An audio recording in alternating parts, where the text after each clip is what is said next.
Dear student, कैसे हैं आप लोग। मुझे आशा है आप लोग सभी स्वस्थ होंगे और घर पर अपनी पढ़ाई जो है वो सुचारू रूप से कर रहे होंगे। बिल्कुल परिस्थितियां जो है वो बिल्कुल विपरीत है, हमें जो है उसके अकॉर्डिंग काम करना है, क्योंकि अभी कुछ भी नहीं कह सकते कि आपके जो बीएससी के एग्ज़ाम्स है जो होंगे या नहीं होंगे। लेकिन एक बात लेकर चलें कि आपको फर्स्ट ईयर के अंदर प्रमोट कर दिया गया था, लेकिन एक ही स्टूडेंट को अगर यूनिवर्सिटी 2 बार प्रमोट कर रही है, अगर आपको फर्स्ट ईयर में भी प्रमोट कर दिया और सेकंड ईयर में भी प्रमोट कर दिया और अपने मोटिव भी प्रमोट का लेकर चलें कि यूं है कि हमें प्रमोट हो जाएंगे तो काम निकल जाएगा, तो ये है कि आपकी बीच की जो कड़ी है वो बिल्कुल ब्रेक हो जाएगी। कड़ी टूटने के कारण आपको थर्ड ईयर का मैटर जो समझ आने में दिक्कत आएगी, और इसके साथ ही जब आगे आप एमएससी के लिए पेपर वगैरह दोगे तो आपको बहुत दिक्कतें जो है वो क्रिएट होगी। इसलिए हम नहीं चाहते कि इस तरह की दिक्कतों का सामना हमें करना पड़े। इसलिए हम हमारे जो अध्ययन को है वो करके और इस दौर को सीख कर पार करेंगे, भले ही पेपर हो या ना हो, ताकि ये जो समस्याएं हैं जो फ्यूचर में आपको परेशान ना करे। ठीक है, तो स्टूडेंट्स अपना जो टॉपिक है वो है हार्ट, और बहुत ही महत्वपूर्ण टॉपिक है। सभी क्लासेस के लिए ये जो है अति महत्वपूर्ण है, और स्पेशली जो ये क्लास है बीएससी सेकेंड ईयर के बच्चों के लिए है, जिसके अंदर हम जिक्र करेंगे हार्ट के बारे में, हृदय के बारे में। तो जैसा कि आपको संरचना में सामने दिखाई दे रहा है, ये है एक हृदय की संरचना है जो आपको सामने दिखाई दे रही है। सबसे पहले तो ये अध्ययन करता है जिसने सामने एक हृदय का डायग्राम बनाया है। ये हृदय का डायग्राम जो है ये किसी अन्य व्यक्ति का है, किसी अन्य व्यक्ति का तो है, जो हमारी जो दिशा है वो दिशा नहीं रहेगी, इसलिए दिशा जो है वो हमारे विपरीत रहेगी। ठीक है, अगर ये देखें तो हमारी जो राइट साइड है वो इसकी लेफ्ट साइड होगी, हमारी जो राइट साइड है वो इसकी क्या होगी, लेफ्ट साइड। तो ये है लेफ्ट एट्रियम, क्या है, लेफ्ट एट्रियम यानी कि बायां आलिंद। और इधर हम बात करें तो ये है राइट एट्रियम यानी कि दायां आलिंद। ठीक है, ये सामने किसी अन्य व्यक्ति का हार्ट है तो इसकी दिशाएं जो है वो क्या होगी, विपरीत होगी। इधर जो दिखाई दे रहा है ये लेफ्ट वेंट्रिकल है और ये जो है वो राइट वेंट्रिकल है। ठीक है, ये हृदय की संरचना है जो आपको सामने दिखाई दे रही है। अब देखो, जो ये 4 खाने, हमारा हृदय जो है वो 4 कोष्ठीय है। जो हृदय इसलिए 4 कोष्ठीय है ताकि ये प्योरिफिकेशंस ब्लड का आसानी से कर सके और शुद्ध और अशुद्ध रुधिर जो है वो अलग अलग वितरित हो सके। इसलिए जो है ये 4 कोष्ठीय जो सिस्टम है वो हमारे हृदय का पाया जाता है। हमारा हृदय जो है एक मस्कुलर संरचना है, जिसका निर्माण जो होता है वो भ्रूण की मीजोड्रम से होता है। भ्रूण की मीजोड्रम से जो है इस हृदय की उत्पत्ति मानी जाती है। अब देखिए, ये ऊपर वाला राइट एट्रियम और ये क्या है, लेफ्ट एट्रियम। अब यहाँ पर जो आपको रेड कलर का दिखाई दे रहा है, ये जो बनाया हुआ है ये रेड कलर का, डेट इज कॉल्ड वोल्व। ये क्या है, वोल्व है। अब वोल्व में कपाट में क्या अंतर होता है, वोल्व जो होता है वो वन वे होता है। वोल्व क्या होता है, वन वे, यानी कि ये सिर्फ एक ही साइड ब्लड को जाने की अनुमति देता है। ये क्या है, वोल्व है, ये वोल्व। ठीक है, अब देखो इस वोल्व का अगर हम नामकरण करें तो ये कौन सा वोल्व है। देखिए ये जो वोल्व है ये है, इसको आपको दिखाई दे रही है ये 1 2 और 3, इसमें 3 आपको पत्तियां सी दिखाई दे रही है। इस कारण इस जो वोल्व का नाम है वो है ट्राइकस्पिड वोल्व। क्या नाम है, ट्राइकस्पिड वोल्व। ठीक है, वोल्व जो होता है वो वन वे होता है और कपाट जो होते हैं वो दोनों साइड के होते हैं। ठीक है, अब इधर देखिए, जो लेफ्ट एट्रियम और लेफ्ट वेंट्रिकल के बीच में ये जो आपको दिखाई दे रहा है, इसके सिर्फ और सिर्फ 2 पत्तियां हैं। तो इस कारण इस कपाट को, इस वाल्व को, सॉरी, इस कारण इस वाल्व को कहा जाता है बाइकस्पिड वॉल्व। क्या कहा जाता है, बाइकस्पिड वॉल्व। संरचनाएं क्लियर हो रही है यहाँ पर, जो आपको दिखाई दे रहा है लेफ्ट एट्रियम और लेफ्ट वेंट्रिकल के बीच में जो कपाट बना हुआ है वो किस प्रकार का है, बाइकस्पिड प्रकार का है। और राइट के बीच में जो कपाट बना, जो वाल्व बना हुआ है, कपाट शब्द नहीं, वाल्व बना हुआ है, वो कैसा है, वो ट्राइकस्पिड वॉल्व है। ये जो है वो हार्ट की संरचना है। अब अगर हम बात करें तो ये जो हार्ट है, इस पर, ये हार्ट पे लेयर होती है। हार्ट मैं बता रही हूँ आपको मस्कुलर ऑर्गन है, मस्कुलर ऑर्गन है तो इस पर क्या है, लेयर्स है। इस पर क्या है, मसल्स की और अन्य जो है इस पे लेयर्स है। और उन लेयर्स की अगर हम बात करें तो उनको 3 भागों में एपिकार्डियम, एपिकार्डियम शब्दों पे गौर करना, जो लिखा हुआ है ये सारा समझाऊंगी आपको, लेकिन अभी जो बता रही हूँ उन पे गौर करना। पहला है एपिकार्डियम, ठीक है। दूसरा अगर हम बात करें तो मायोकार्डियम, मायोकार्डियम। तीसरा अगर हम बात करें तो वो है एंडोकार्डियम, ठीक है, एंडोकार्डियम। इस तरह करके हृदय जो होता है इस पर 3 लेयर्स पाई जाती है, एपिकार्डियम की, मायोकार्डियम की और एंडोकार्डियम की, ठीक है। ये यहाँ पर इस तरह कह सकते हैं हमें, ये जो लेयर्स है ये त्रिपरतीय है, ये जो सारा सिस्टम है ये 3 परत का बना हुआ है, एपी मायो और एंडो, ठीक है, ध्यान रखिएगा। इस तरह जो है हृदय की संरचना है। अब देखो, अब आपको पता है ये जो ब्लड है इसके अंदर मान लीजिए कोई ब्लड भरा हुआ है, वो ब्लड अगर ये सिकुड़ेगा तो ये अपना ब्लड किसको दे देगा, राइट वेंट्रिकल को दे देगा। अब वेंट्रिकल जब सिकुड़ेगा तो ये अपना ब्लड जो है वो ऊपर भेजेगा, ठीक है। अब ऐसी कंडीशन भी तो हो सकती है कि ये सिकुड़ के ब्लड इसको दे रहा है तो ये सिकुड़ के ब्लड, ये वाल्व उल्टी साइड खुल जाए और ये ब्लड इसको दे दे, लेकिन नहीं, वाल्व क्या होते हैं, ये जो परतें सी होती है ये इसको बंद कर देते हैं, तभी जो सिस्टम होता है वो वन वे रहता है, ये यहाँ वाला ब्लड वापस इसके अंदर नहीं जा सकता। इस कारण यहाँ पर क्या लगे रहते हैं, वॉल्व लगे रहते हैं, और ये वॉल्व कैसा है, ट्राइकस्पिड वॉल्व है, ठीक है। अब क्या हुआ देखो, यहाँ पर देखो संरचना के तौर पर मैंने बता दिया एपिकार्डियम, मायोकार्डियम और एंडोकार्डियम। अब क्या है, ये वाल्व अगर मान लीजिए मैं कह रही हूँ यहाँ से जब ब्लड का धक्का लगेगा तो ये वाल्व जो है वो बंद हो जाएंगे। इस तरह ये वाल्व के जो 3 इस तरह संरचनाएं सी बनी हुई है ना, ये क्या हो जाएगी, ये बंद हो जाएगी। तो अगर दबाव ज़्यादा पड़े तो कहीं ये अंदर खुल जाए, ऐसा सिस्टम क्यों नहीं होता कि मान लीजिए ये राइट वेंट्रिकल सिकुड़ रहा है तो ये वाल्व बंद होंगे, ये तो पत्तियां सी है, अगर ज़्यादा दबाव पड़ा तो ये राइट एट्रियम में क्यों नहीं खुल जाते। इसको खुलने से रोकने के लिए ये जो है इसका जुड़ाव बना रहता है यहाँ पर, इस लेयर्स के साथ, ये धागों से जुड़ी होती है, किससे, इस लेयर्स के साथ ये एक धागों से जुड़ी रहती है। और इन धागों का नाम जो है वो नीट के एग्जाम में पूछा गया है। इन धागों को क्या कहा जाता है, मैं इसको मिटा देती हूँ, ये आप उतार लेना, ठीक है। मैं आपको क्लियर टॉपिक को समझा रही हूँ, आप नोट डाउन इसको, क्लासेस को पॉज करके या फिर बंद करके उसके बाद में भी उतार सकते हैं, ठीक है।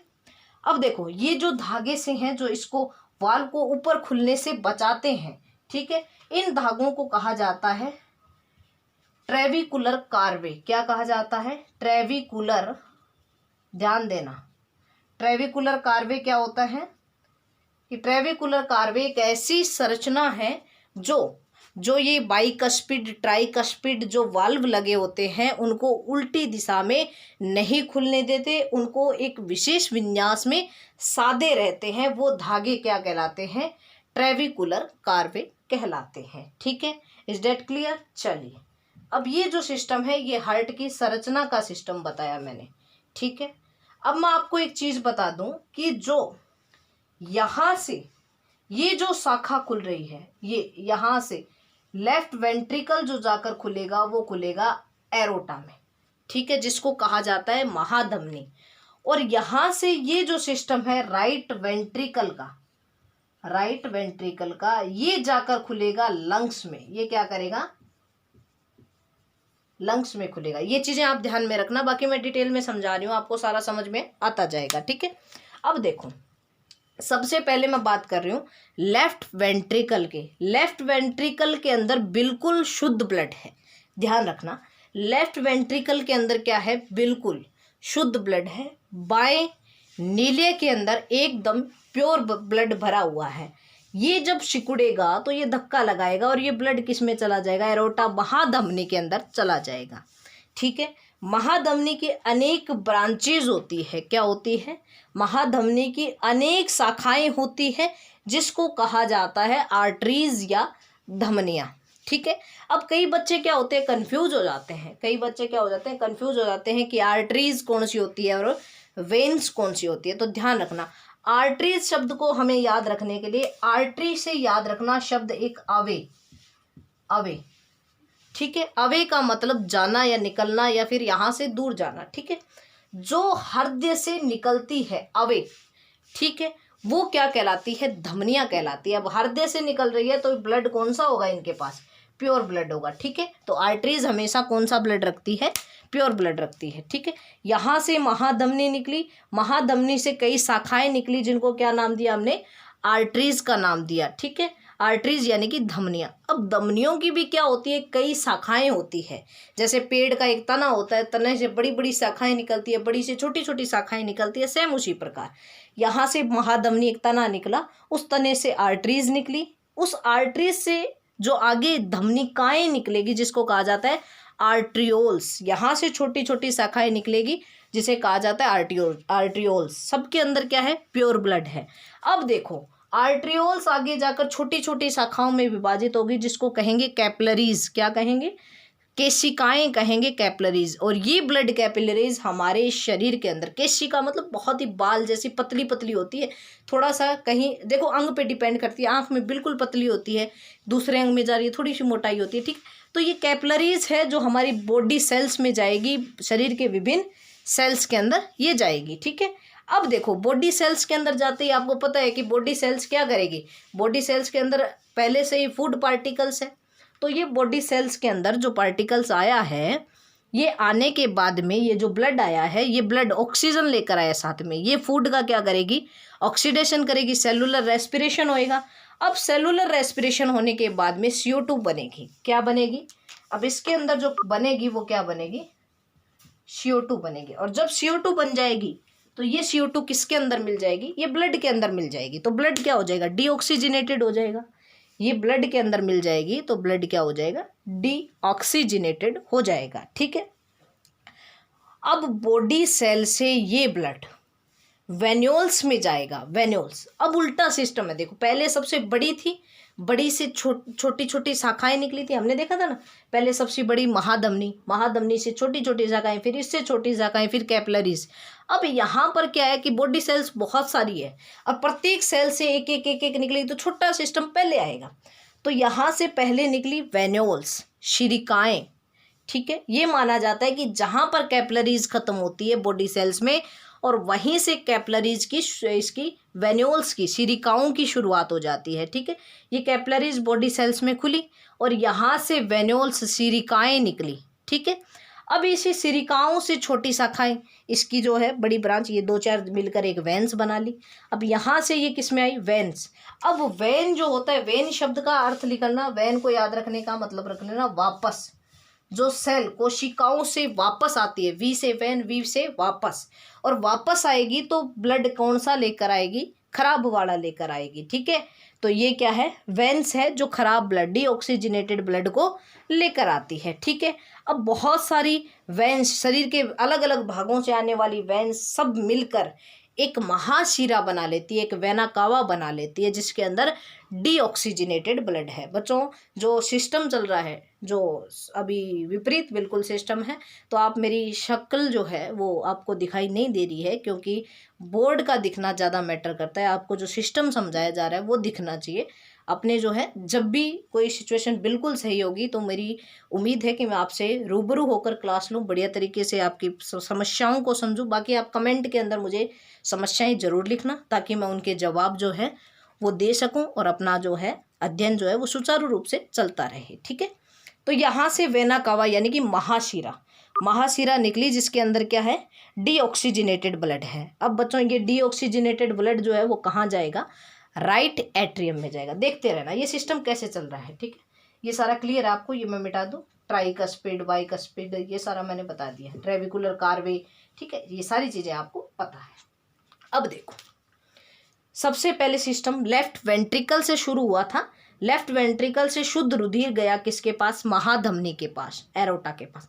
महाधमनी से धमनियों में गया, आर्टरीज में गया, आर्टरीज से आर्ट्रियोल्स, धमनिकाओं में आया, धमनिकाओं से छोटी छोटी कैपिलरीज में आया, केशिकाओं में आया, फिर ब्लड सेल में आया, फिर क्या हुआ, सेलुलर रेस्पिरेशन हुआ, ब्लड डीऑक्सीजिनेटेड होकर शिरिकाओं वेन्यूल्स में आया, वेन्यूल्स से वैन में गया और वैन से वेना कावा में आया, और डीऑक्सीजिनेटेड ब्लड है बच्चों जो कि अब कहाँ जाएगा, राइट एट्रियम में जाएगा। अब देखते रहिए, जो मार्ग बना रही हूँ मैं आपको दिखाऊंगी, ये मार्ग देखो राइट एट्रियम में जाएगा। यहाँ से ये डायरेक्ट वेना कावा कहाँ जा रही है, राइट एट्रियम के अंदर जा रही है, ठीक है, ये मार्ग रहेगा। ठीक है, यहां से कहा गया ये राइट एट्रियम में।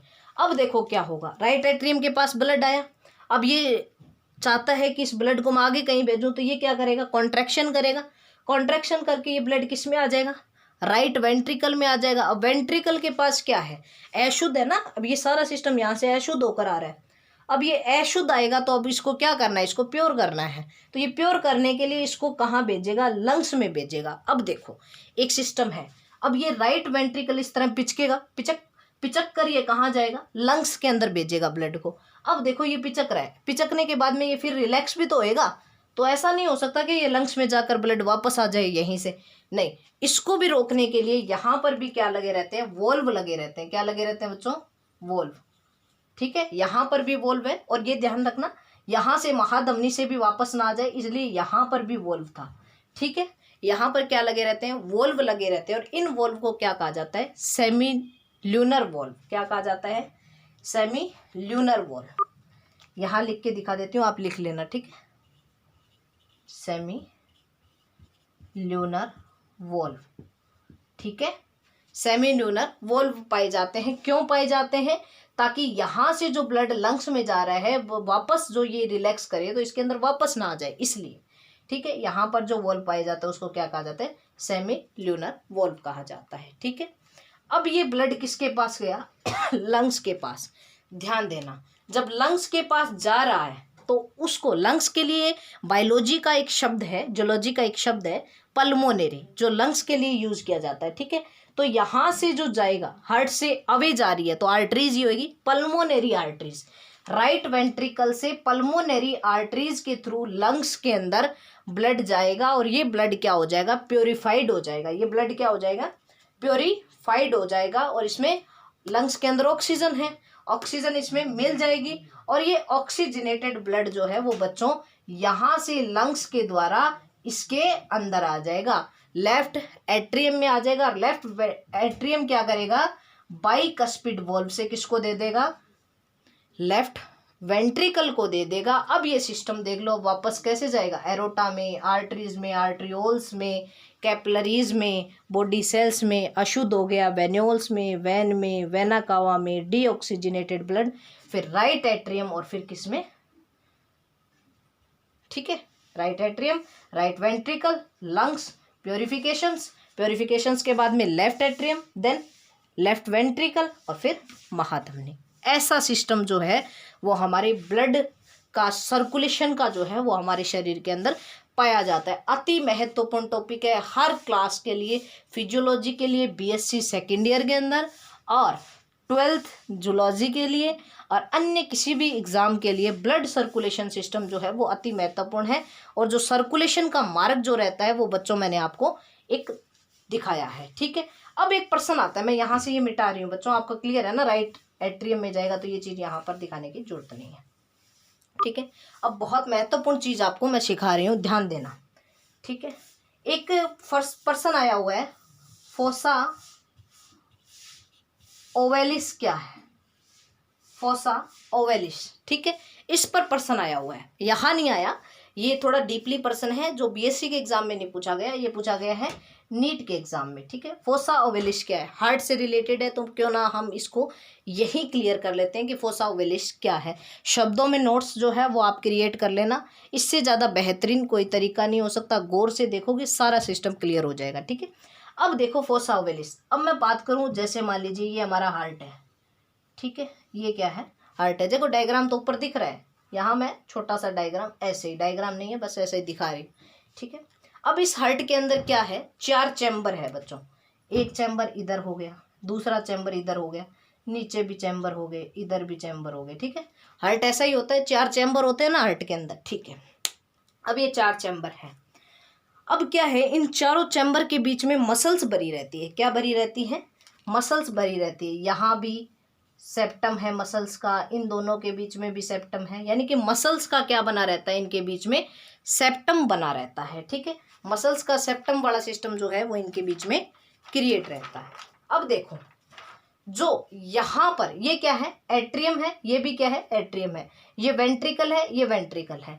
अब एट्रियम एट्रियम के बीच में जो मसल्स का सेप्टम है उसको कहा जाता है इंटर एट्रियल सेप्टम। उसको क्या कहा जाता है?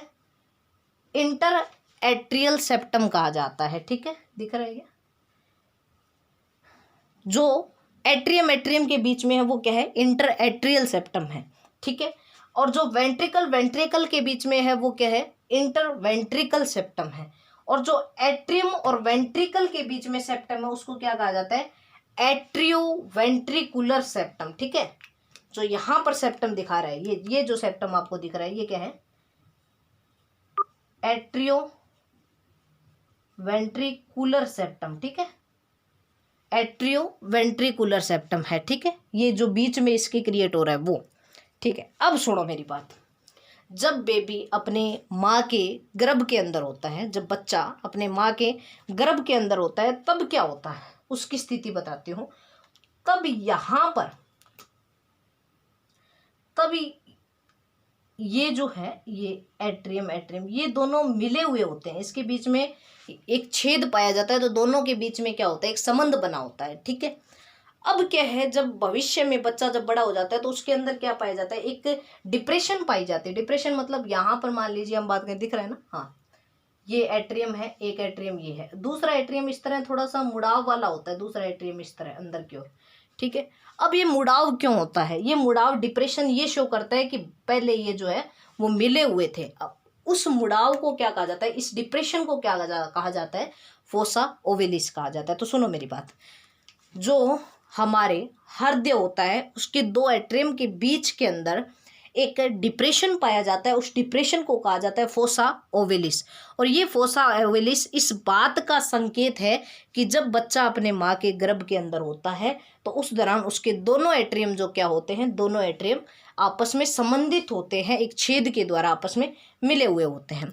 अब क्वेश्चन ये आता है कि दोनों मिले हुए क्यों होते हैं? क्या जरूरत पड़ेगी कि दोनों को मिला दिया? अब देखो, जब बच्चा माँ के गर्भ के अंदर होता है तो उसके लंग्स जो होते हैं वो एक्टिव नहीं होते, वो श्वसन वगैरह सारा अपनी माँ के एम्पुला के द्वारा, अपने माँ के साथ जो संबंध बना रहता है उसके द्वारा, ठीक है, नाभि नाल के द्वारा सारा पोषण प्राप्त करता है। तो जरूरत नहीं है उसको अपने लंग्स को एक्टिव करने की। ठीक है, तो उसके लंग्स एक्टिव नहीं होते। अब यहाँ पर क्या सिस्टम था? एक अपने बड़े बच्चे की या हमारे वयस्क की या किसी भी प्राणी की बात करें जिसके अंदर 4 कोष्ठीय हृदय, उसकी बात करें या किसी की भी बात करें, तो उसमें तो ये सिस्टम था कि लंग्स के अंदर ब्लड जाएगा, प्योरीफाइड होएगा, फिर एट्रियम के अंदर आएगा लेफ्ट वाले में। लेकिन बच्चे के अंदर लंग्स काम ही नहीं कर रहे, तो उसमें लंग्स को ब्लड भेजने की जरूरत क्या है? काम ही नहीं कर रहे तो लंग्स को ब्लड नहीं भेजा जाता, क्योंकि प्योर होके तो आएगा नहीं, माँ का ही ब्लड आ रहा है। तो इसलिए क्या है, ये राइट एट्रियम से डायरेक्ट लेफ्ट एट्रियम को भेज दिया जाता है लंग्स वाले। अब ऐसा सिस्टम थोड़ी करेगा, पहले यहाँ आएगा, फिर यहाँ आएगा, फिर कहीं लंग्स में जाएगा, फिर यहाँ आएगा, इतना लंबा सिस्टम नहीं किया जाता। इसलिए राइट एट्रियम से ब्लड डायरेक्ट लेफ्ट एट्रियम में आ जाता है और इसमें ये मिलाव पाया जाता है। ठीक है, और इस मिलाव का ही संकेत है यहाँ पर इन दोनों एट्रियम के बीच में भविष्य के अंदर एक डिप्रेशन का पाया जाना, एक थोड़ा सा मुड़ाव का पाया जाना, वही क्या है? फोसा ओवेलिस है। ठीक है, तो ये जो है वो हमारा सर्कुलेशन सिस्टम और हार्ट की स्ट्रक्चर का टॉपिक जो है वो कंप्लीट हो गया। मुझे उम्मीद है कि आपको जो सारा टॉपिक है वो अच्छे भली भांति से समझ में आ गया होगा। आप इसके नोट्स क्रिएट कर लीजिएगा। ज़रूरी नहीं कि आप जो है परिभाषात्मक तौर पर या भाषात्मक तौर पर इसको लिखें, जैसे आपको समझ में आ रहा है वैसे लिख लें। सब कुछ आपको अच्छी तरीके से समझ में आया, नहीं आ रहा तो आप कमेंट के अंदर कोई भी टॉपिक जो आपका नहीं समझ में आया इससे रिलेटेड वो आप कमेंट के अंदर लिख दें। मैं अवश्य ही इसका समाधान आपके नेक्स्ट वीडियो में करूँगी। हमारे साथ बने रहने के लिए बहुत बहुत धन्यवाद आपका, और आपका दिन जो है वो शुभ हो।